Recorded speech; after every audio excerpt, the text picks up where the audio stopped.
Amin. Sama-sama kita berikan kemuliaan buat Tuhan. Haleluya. Silakan duduk Bapak Ibu. Puji nama Tuhan. Shalom. Shalom. Wow, dahsyat. Amin. Saya melihat banyak anak-anak muda ya yang berjemaat, yang bergereja tempat ini. Amin. Amin, anak muda. Yang anak-anak muda katakan amin. Wow, berikan kemuliaan buat Tuhan. Anak-anak muda harus semangat, amin. Ya kan? Coba senggol dulu kanan kirinya, harus semangat. Wah, gitu kan. Anak-anak muda ini harus energik ya. Saya percaya ketika satu gereja ya, di mana ada anak-anak muda yang banyak, saudaraku, pasti gereja ini akan dipakai Tuhan dengan luar biasa, amin. Amin. Anak-anak muda mau dipakai Tuhan dengan luar biasa? Coba lambangkan tangannya, haleluya. Engkau akan dipakai Tuhan dengan luar biasa, hidupmu akan jadi berkat, amin. Dahsyat, dahsyat. Kita percaya gereja Sariwangi di tempat ini akan menuai jiwa yang begitu luar biasa, amin. Amin. Puji nama Tuhan. Baik, pagi hari ini saudaraku saya akan menyampaikan satu tema yaitu hidup yang berkemenangan. Amin. Hidup yang berkemenangan. Saya percaya setiap kita rindu ya memiliki satu hidup yang berkemenangan dalam segala aspek. Amin. Saudaraku, temanya enak ya. Wah, hidup berkemenangan. Yes Tuhan. Pasti setiap kita menjadi doa kita. Kita mau memiliki satu hidup yang berkemenangan. Saya juga saudaraku, ya, pastilah setiap kita rindu memiliki satu hidup yang berkemenangan. Tetapi di balik untuk kita menjadi pribadi-pribadi yang berkemenangan, ya, ada sesuatu hal ya, yang luar biasa, ada sesuatu harga yang luar biasa yang harus kita lakukan. Amin. Jadi hidup dalam berkemenangan itu bukan sesuatu hal yang mudah. Amin, saudaraku. Sesuatu hal yang susah. Karena kenapa? Kita harus mematikan segala kedagingan kita. Amin. Hidup kita harus serupa dengan gambaran Yesus. Serupa dengan Yesus. Nah, Bapak Ibu yang terkasih, pagi hari ini bicara tentang kemenangan. Apa sih yang Alkitab catat bagi setiap orang-orang yang percaya, bagi setiap kita? Kita buka dalam Mazmur 20 ayat yang ke-7, saudara.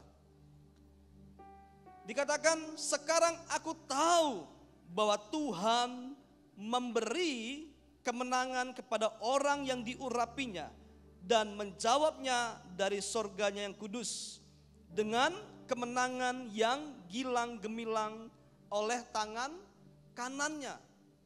Amin, saudaraku. Nah, pagi hari ini saudaraku, Alkitab catat, ya memang ya, kita diciptakan menjadi umat-umat pemenang. Amin, saudaraku. Yang setuju katakan amin. Ya, inilah yang Tuhan janjikan. Pagi hari ini kita akan sama-sama belajar seperti yang saya sampaikan tadi. Ya, untuk kita menjadi umat yang berkemenangan, ada hal-hal yang harus kita lakukan. Di dalam Efesus 5, kita buka Efesus 5 ayat 14. Efesus 5 ayat 14 dikatakan, itulah sebabnya dikatakan, bangunlah hai kamu yang tidur dan bangkitlah dari antara orang mati dan Kristus akan bercahaya atas kamu. Kristus akan bercahaya atas setiap kehidupan kita. Amin. Nah, pagi hari ini saya percaya saya dan setiap teman-teman semua, Bapak Ibu semua rindu menjadi orang yang berkemenangan. Amin. Di tahun 2023 ini ya, masih beberapa bulan ke depan, kita rindu bahwa di tahun 2023 ini hidup kita menjadi hidup yang berkemenangan.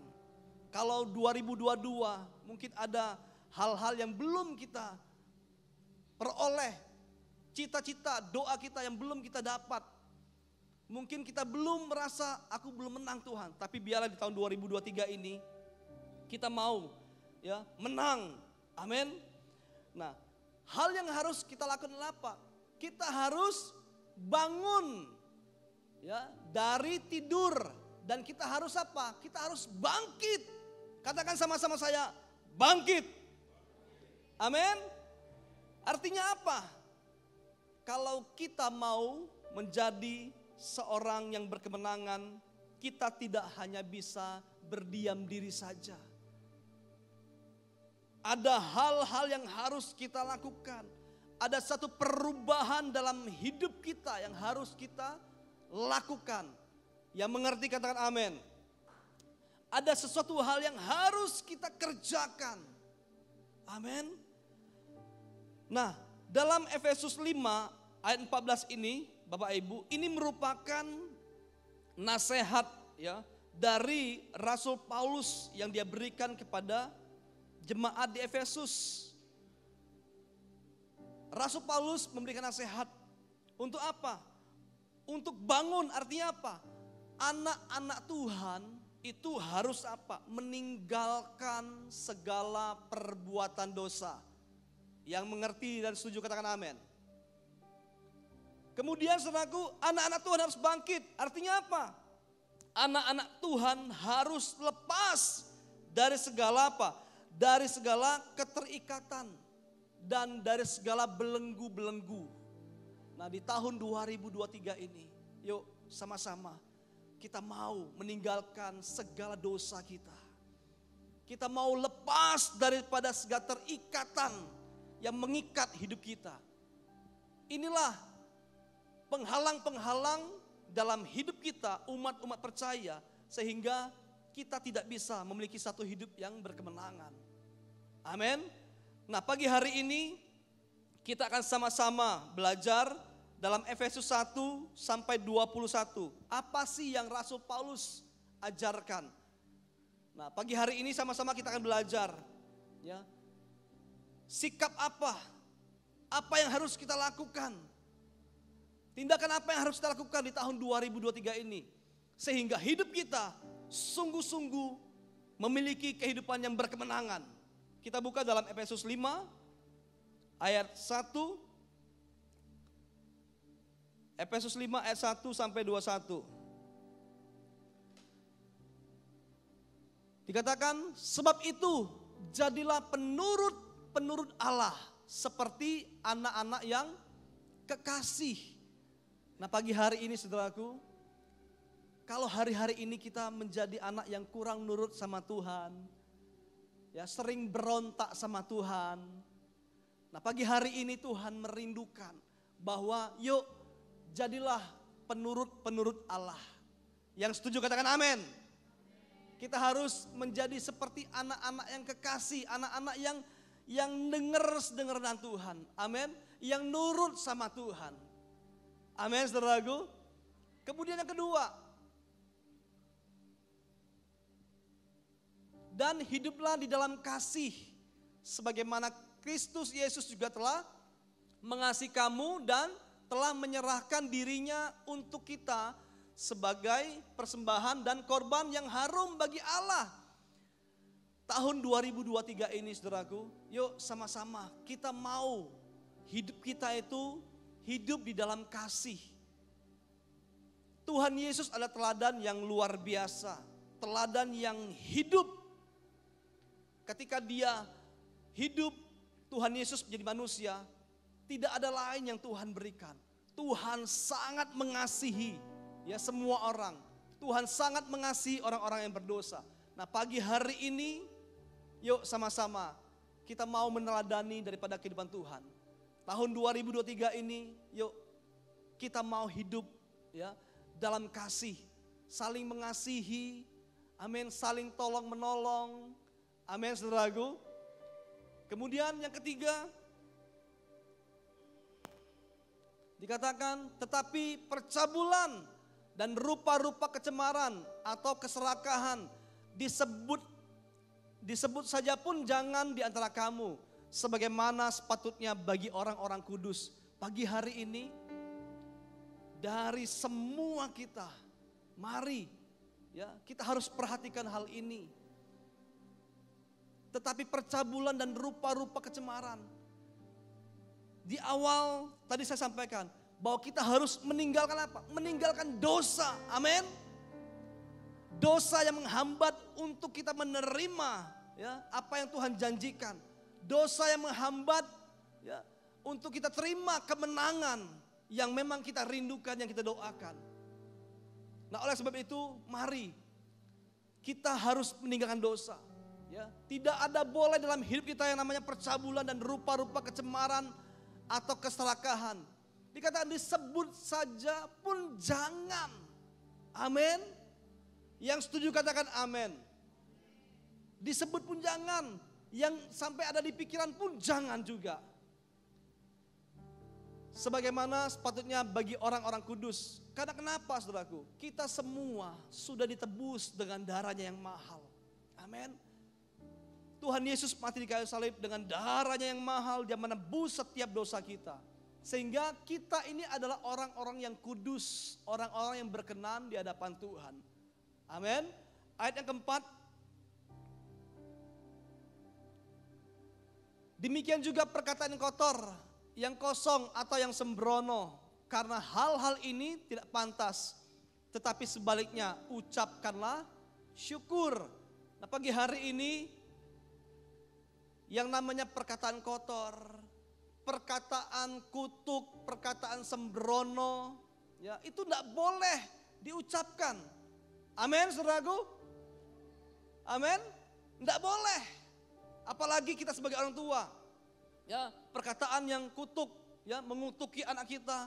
Kamu ini tidak bisa lah, nggak mungkin berhasil lah, sebagainya. Tidak boleh, saudaraku. Atau kita mengutuki diri kita sendiri. Aku nggak mungkin berhasil lah. Aku nggak mungkin bisa lah. Pekerjaanku nggak mungkin bisa berhasil lah. Pelayananku mungkin nggak bisa berhasil lah. Studiku mungkin nggak bisa berhasil lah. Aku ini bodoh dan sebagainya. Tidak boleh. Amin. Pagi hari ini ya kita harus nantiasa memperkatakan perkataan yang positif. Amin. Perkataan-perkataan firman Tuhan. Ayat yang kelima. Karena ingatlah ini baik-baik, tidak ada orang sundal, orang cemar atau orang serakah. Artinya apa? Penyembah berhala yang mendapat bagian di dalam kerajaan Kristus dan Allah. Pagi hari ini saudaraku, hanya Yesus yang kita sembah. Amin. Tidak ada ilah-ilah lain ya yang kita sembah. Karena kenapa? Allah kita itu adalah Allah yang cemburu. Yang mengerti katakan amin. Jadi kita harus senantiasa apa? Menyembah hanya kepada Yesus. Ketika Tuhan Yesus dicobai oleh iblis, Tuhan Yesus berpuasa, ya, di mana dia dibawa ya kepada satu hubungan yang tinggi, ya. Kemudian juga Yesus disuruh merubah batu jadi roti. Kemudian Yesus tawarkan segala kemewahan, harta. Ya. Tuhan jawab apa? Hanya kepada Allah saja kita harus menyembah. Hanya kepada Bapa saja. Nah, pagi hari ini kalau kita mau mengalami satu kemenangan dalam hidup kita, ya kita harus sungguh-sungguh menyembah Tuhan Yesus. Amin. Jangan kita menyembah yang lain. Jangan kita mencintai, mengagumi lebih daripada Tuhan. Hanya Tuhan saja yang harus kita sembah. Amin. Kemudian ayat yang ke-6. Janganlah kamu disesatkan orang dengan kata-kata yang hampa. Karena hal-hal yang demikian mendatangkan murka Allah atas orang-orang durhaka. Hari-hari ini saudaraku banyak penyesat-penyesat. Banyak nabi-nabi palsu. Nah, oleh sebab itu dikatakan di ayat ke-7. Sebab itu janganlah kamu berkawan dengan mereka. Pagi hari ini perhatikan pergaulan kita. Amin. Perhatikan pergaulan kita. Perhatikan komunitas kita. Apalagi yang muda-muda ini. Ya, yang muda-muda. Ya, perhatikan di mana engkau berkomunitas. Perhatikan di mana engkau bergaul. Perhatikan engkau berteman dengan siapa. Bukan berarti kita menjadi seorang yang sombong atau apa, enggak. Tapi kita harus sungguh-sungguh ya untuk kita mengcover diri kita. Untuk kita memproteksi diri kita agar kita jangan masuk ke dalam kesesatan. Amin. Amin. Jadi anak-anak muda ya, saya harapkan benar-benar lihatlah ya, benar-benar memperhatikanlah ya, di mana lingkunganmu, di mana engkau berada, ya, di mana pergaulanmu, di mana komunitasmu. Saya percaya gereja di tempat ini adalah salah satu komunitas yang terbaik. Amin. Saya percaya ada yang namanya ibadah youth, ada yang namanya cool youth gitu ya. Nah, disitulah komunitas yang terbaik. Amin. Sehingga engkau akan apa? Engkau akan dibangun. Ya. Nah, saudaraku, saya ada satu anak muda di Lubuk Linggau. Ya. Ketika dia waktu masih SMP, ya masih SMP, dia belum bisa musik. Kemudian dia belajar musik. Naik SMA, dia mulai bermusik, ya kan? Dia berada di komunitas gereja. Dia ada di komunitas youth, ibadah youth. Dia di situ aja ngumpulnya, bermainnya, ya. Kemudian dia belajar dan dia sampai bisa bermain musik, gitu kan. Nah, ketika dia mau kuliah, gitu kan, saya berpesan sama dia, ya, cari komunitas gereja, cari komunitas yang baik, cari komunitas yang positif. Sampai hari ini sungguh luar biasa, ya, dia terus ya dipakai dalam pelayanan, ya, kehidupannya jadi berkat, amin, amin. Ketika dia pulang ke Lubuk Linggau, dia ngomong, Pak Gembala, gitu kan, saya di sana di gereja saya yang di Jakarta, gitu kan, saya banyak dapat berkat, boleh nggak saya sharing gitu kan dengan anak-anak muda? Oh silakan gitu kan. Nah, ini yang saya maksud ya, anak-anak muda carilah komunitas yang baik, amin. Carilah komunitas yang rohani, amin. Supaya apa? Supaya kehidupan teman-teman ya itu jangan sampai masuk kepada kesesatan. Kita disesatkan. Yang mengerti kata amin. Berikan kemuliaan buat Tuhan. Haleluya. Memang dahulu kamu adalah kegelapan, tetapi sekarang kamu adalah terang di dalam Tuhan. Sebab itu hiduplah sebagai anak-anak terang. Karena terang hanya berbuahkan kebaikan dan keadilan dan kebenaran. Amin. Saudaraku, kalau hidup kita mau berbuahkan yang namanya kebaikan, keadilan, dan kebenaran, saudaraku, tidak ada lain. Hidup kita harus ya menjadi anak-anak terang. Amin. Dan ujilah apa yang berkenan kepada Tuhan. Yang ke-11 dikatakan, janganlah turut mengambil bagian dalam perbuatan-perbuatan kegelapan yang tidak berbuahkan apa-apa, tetapi sebaliknya telanjangilah perbuatan-perbuatan itu.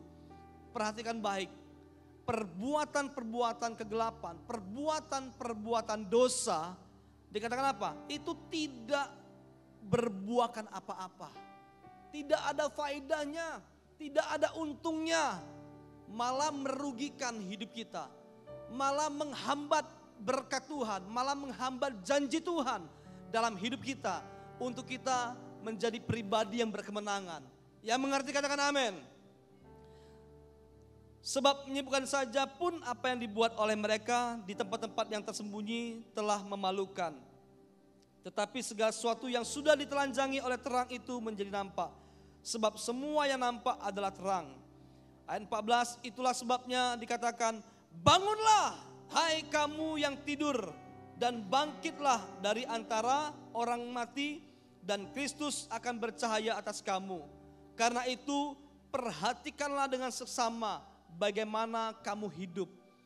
Saudaraku, sampai detik ini adakah kita ya mengambil satu waktu sendiri gitu kan, merenungkan hidup kita, merenungkan bagaimana kita ini hidup itu kan, di mana kita dikatakan perhatikanlah dengan sesama bagaimana kamu hidup. Ada enggak kita introspeksi, Tuhan, sampai hari ini, sampai detik ini, sampai bulan ini, bagaimana sih kehidupanku? Ada enggak, saudaraku? Apakah hidupku semakin hari sudah semakin baik? Apakah hidupku semakin ke depan ini semakin merosot? Coba renungkan, saudaraku, ya kan?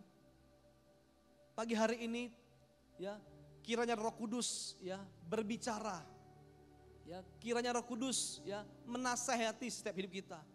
Apakah kita, ya, oh Tuhan, aku masih banyak melakukan dosa, Tuhan.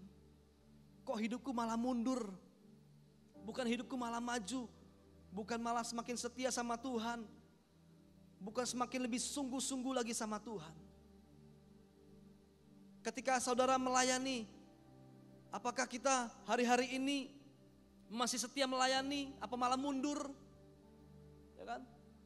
Roh kita, iman kita, coba lihat, coba periksa saudaraku. Tetapi yang Tuhan mau adalah apa? Ya, hidup kita semakin hari semakin dahsyat. Amin. Hidup kita semakin hari semakin mau intim dengan Tuhan, semakin mau melekat sama Tuhan. Amin, saudaraku. Nah, itulah sebabnya, karena itu perhatikanlah dengan sesama bagaimana kamu hidup. Janganlah seperti orang bebal, tetapi seperti orang arif. Ya, kita jangan sampai seperti orang bebal. Orang bebal itu sombong. Orang bebal itu tidak mau belajar. Orang bebal itu merasa dia tuh paling pinter, paling benar. Seperti itu. Nah, orang bebal itu merasa orang itu di bawahnya semua. Kita tidak boleh seperti itu. Amin. Orang bebal itu mengandalkan kekuatannya sendiri, bukan mengandalkan Tuhan. Tetapi pagi hari ini jadilah, ya, seperti orang arif, orang yang bijaksana. Yang setuju katakan amin. Amin. Yeremia 17, ya, berkata apa? Diberkatilah orang yang mengandalkan Tuhan, orang yang menaruh harap hanya kepada Tuhan. Amin. Inilah orang-orang yang bijaksana.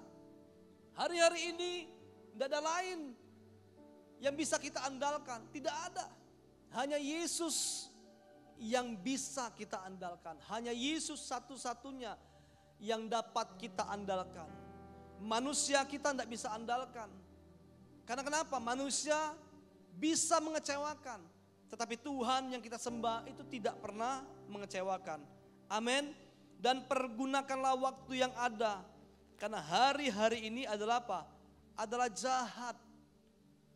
Saudara harus benar-benar peka. Ya, sekeliling kita ini, ya, di sekeliling kita, ketika kita keluar, dimanapun kita berada, ya, iblis itu sedang mengintai. Amin. Ya, iblis sedang mengintai. Dia mau seumpama seperti singa yang mengaum-ngaum, yang mau menerkam, seperti itu. Nah, jadi yang dimaksud apa? Pergunakanlah waktu yang ada. Ya, biarlah waktu-waktu yang Tuhan beri dalam hidup kita. Kita mau mempergunakannya untuk apa? Untuk kita mau semakin lebih lagi dekat sama Tuhan. Amin. Amin, Bapak Ibu. Kita mau semakin hari semakin setia sama Tuhan. Beribadah kepada Tuhan dengan sungguh-sungguh. Bawa keluarga, istri, anak-anak, orang tua. Kita bawa ke gereja. Ya kan? Pergunakan waktu yang ada ini secara baik. Amin. Karena hari-hari ini adalah jahat. 17, sebab itu janganlah kamu bodoh, tetapi usahakanlah supaya kamu mengerti kehendak Tuhan. Dan janganlah kamu mabuk oleh anggur, karena anggur menimbulkan hawa nafsu. Hendaklah kamu penuh dengan Roh Kudus, ya kan? Dosa itu hanya menimbulkan hawa nafsu. Dosa itu menuju kepada kehancuran. Ayat 19, dan berkata-katalah seorang kepada yang lain dalam mazmur, kidung, puji-pujian dan nyanyian rohani. Bernyanyilah dan bersoraklah bagi Tuhan dengan segenap hati. Pagi hari ini, tahun 2023, banyak-banyak masuk dalam doa pujian dan penyembahan. Amin. Amin. Kita harus banyak-banyak masuk dalam doa pujian dan penyembahan. baik waktu-waktu di rumah, waktu-waktu di gereja, waktu-waktu di persekutuan, banyak-banyak untuk kita memuji, menyembah Tuhan, kita bersorak-sorai bagi Tuhan. Karena kenapa? Di balik pujian penyembahan itu ada hadirat Tuhan. Di balik hadirat Tuhan ada kekuatan, ada kuasa, ada pengharapan yang Tuhan berikan. Amin. Amin Bapak Ibu. Ayat 20, ucapkanlah syukur senantiasa atas segala sesuatu dalam nama Tuhan kita Yesus Kristus kepada Allah dan Bapa kita. Pagi hari ini ya, banyak-banyaklah mengucap syukur. Karena kenapa? Mengucap syukur itu ya, di balik ucapan syukur itu ada kekuatan yang Tuhan berikan. Saudaraku, kita hidup tidak terlepas daripada persoalan. Tidak terlepas daripada pergumulan, masalah. Tetapi ketika kita merespon yang benar dengan mengucap syukur, saya percaya ada kekuatan yang Tuhan akan berikan, ada Roh Kudus yang Roh Kudus akan berikan dalam hidup kita, sehingga masalah demi masalah yang kita hadapi, ya, kita percaya bersama dengan Tuhan kita mampu melewati itu semua. Yang mengerti katakan amin. Amin Bapak Ibu. Dibanding kita apa? Dapat masalah kita mengeluh. Dapat masalah kita gerutu. Ada masalah kita marah. Itu bukan solusi. Amin. Jadi ketika kita ada masalah, ada persoalan, jangan berpikir cuma kita aja. Semua orang punya problem, punya masalah. Tetapi memang berbeda-beda. Amin. Tetapi yuk sama-sama pagi hari ini kita mau meresponi dengan ucapan syukur. Tuhan terima kasih. Terima kasih Tuhan. Ya, firman Tuhan katakan apa? Ya, pencobaan yang kamu alami ya tidak akan melebihi. Amin. Kekuatan kita. Amin. Tidak akan melebihi. Ayat 21, dan rendahkanlah dirimu seorang kepada yang lain di dalam takut akan Kristus. Nah, pagi hari ini saudaraku, melalui Efesus 5 ayat 1 sampai 21, ya, inilah yang harus kita lakukan. Inilah yang harus kita kerjakan. Amin. Nanti saudara sampai rumah, dibaca kembali, direnungkan kembali. Lakukan hal ini. Ini adalah nasihat Rasul Paulus kepada jemaat di Efesus. Sehingga apa saudaraku? Sehingga di ayat yang ke-14 dikatakan, itulah sebabnya dikatakan, bangunlah hai kamu yang tidur dan bangkitlah dari antara orang mati, dan Kristus akan bercahaya atas kamu. Sehingga setiap kita boleh ya menerima ya, kehidupan yang berkemenangan. Amin. Amin. Nah pagi hari ini kita akan melihat ciri daripada seorang pemenang. Ya, yang pertama adalah apa? Dia akan dapat mengalahkan musuh.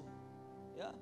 Efesus 6 ayat 12 berkata, karena perjuangan kita bukanlah melawan darah dan daging, tetapi melawan pemerintah-pemerintah, melawan penguasa-penguasa, melawan penghulu-penghulu dunia yang gelap ini, melawan roh-roh jahat di udara. Saya percaya ya, kalau orang pemenang itu dia dapat mengalahkan musuh. Pagi hari ini ya, ketika saudara, saya dan saudara melakukan apa yang Tuhan ajarkan, apa yang Tuhan sudah sampaikan, saya percaya kita akan dapat mengalahkan setiap musuh-musuh kita. Amin. Ya, apapun yang ada dalam hidup kita, musuh-musuh kita percaya kita dapat mengalahkan semuanya itu. Amin. Yang kedua, orang pemenang itu pasti akan apa? Meraih hasil. Dia akan meraih hasil. Seorang pemenang akan menerima upah daripada Tuhan. Karena apa? Dia dapat mengalahkan musuhnya. Wahyu 2 ayat 7 bagian B berkata, barang siapa menang, dia akan kuberi makan dari pohon kehidupan yang ada di taman Firdaus Allah. Di dalam Filipi 4 ayat 19, Allahku akan memenuhi segala keperluanmu menurut kekayaan dan kemuliaannya dalam Kristus Yesus. Nah, pagi hari ini ya, seorang pemenang itu pasti akan meraih hasil. Nah, pagi hari saya percaya kita semua akan menerima hasil daripada Tuhan. Amin. Apapun yang kita kerjakan, apapun yang kita lakukan dalam segala aspek kehidupan kita, ketika kita menjadi orang-orang pemenang, kita semua pasti akan menerima hasil. Kita akan menerima upah daripada Tuhan. Amin.